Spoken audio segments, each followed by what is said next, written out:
Today's episode is part 3 in a series on the book Switch by Chip and Dan Heath. This time we're going to look at a clever way someone motivated his coworkers' elephants, and I'm going to talk about the importance of giving clear instructions to the rider.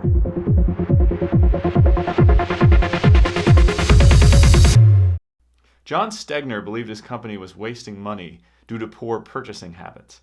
He had an intern investigate just one item the company purchased: work gloves, which most of the company's workers wore.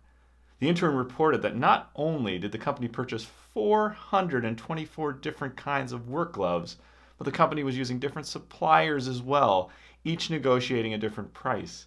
A glove that costs $5 at one factory might cost $17 at another. Most people at this point would have made a well-reasoned case for changing purchasing habits, complete with spreadsheets, data, and recommendations.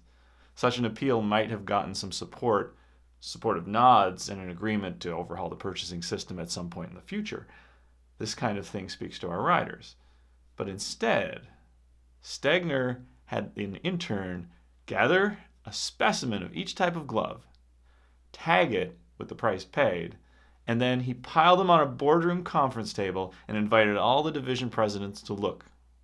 They had a visceral reaction to the glove shrine, and Stegner got the mandate for change he was looking for. He was speaking to the division president's elephants. Two West Virginia University health researchers wanted to persuade Americans to eat healthier. They knew that a message of "eat a healthier diet" was vague. It left open all kinds of questions. Which foods do you stop or start eating? Should eating behavior change at breakfast? At lunch? At dinner?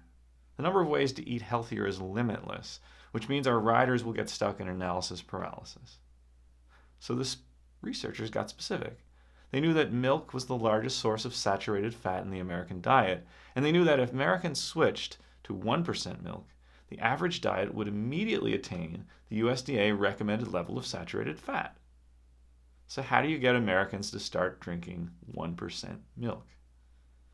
You make sure it shows up in their refrigerators. You don't need to change drinking behavior directly. You just need to change purchasing behavior, and drinking behavior will follow. So the researchers ran spots on local media in two West Virginia communities.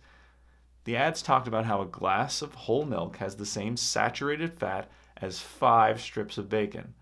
Next, they monitored milk sales data in the intervention area. Market share of low-fat milk went from 18% to 41% during the campaign and held steady at 35% 6 months later. Before this study, you might have thought that West Virginians just didn't care about their health. But by giving them a clear action to take, the researchers changed their habits. This illustrates a critical component in successful change efforts: the need to provide crystal clear direction. And that's because of the third surprise about change. What looks like resistance is often a lack of clarity.